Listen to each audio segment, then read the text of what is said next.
యేసుక్రీస్తు పరిశుద్ధ నామంలో మీ అందరికీ శుభములు. ఈరోజు కీర్తనల గ్రంథం 17వ అధ్యాయం చదువుకుందాము. యెహోవా, న్యాయమును ఆలకించుము, నా మొరను అంగీకరించుము.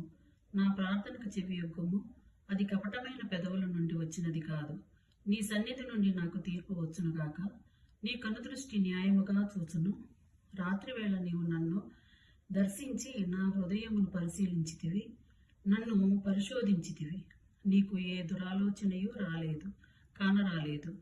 నోటి మాట చేత నేను అతిక్రమింపను. మనుషుల కార్యముల విషయమైతే బలాత్కారుల మార్గములను తప్పించుకొనుటకై నీ నోటి మాటను బట్టి నన్ను నేను కాపాడుకుని ఉన్నాను.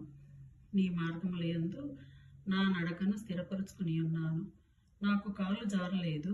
నేను నీకు మొరపెట్టుకుని ఉన్నాను. దేవా, నీవు నాకు ఉత్తరమిమ్ము. నాకు చెవియొగ్గి నా మాట ఆలకించుము. నీ శరణుజొచ్చు వారికి, వారి మీదికి లేచు వారి చేతిలో నుండి నీ కుడి చేత రక్షించువాడా, నీ కృపాతిశయములను చూపుము. ఒకడు తన కనుపాపను కాపాడునట్లు నన్ను కాపాడుము. నన్ను లయపరచుకోరు దుష్టులను పోగొట్టి కాపాడుము.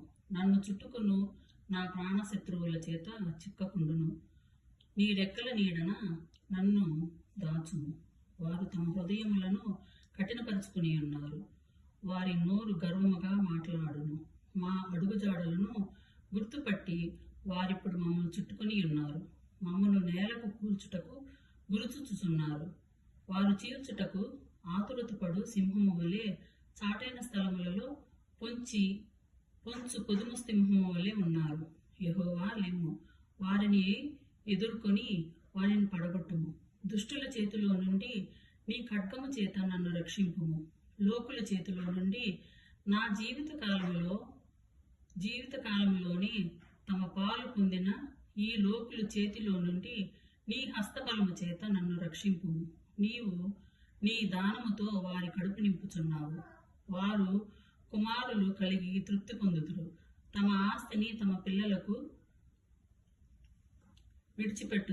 విడిచిపెట్టుదురు. నేనైతే నీ నీతి గలవాడనై నీ ముఖ దర్శనము చేసేదను. నేను మేల్కొన్నప్పుడు నీ స్వరూప దర్శనముతో నా ఆశను తీర్చుకొందును. యెహోవా మిమ్మల్ని అందరినీ దీవించునుగాక. ఆమేన్.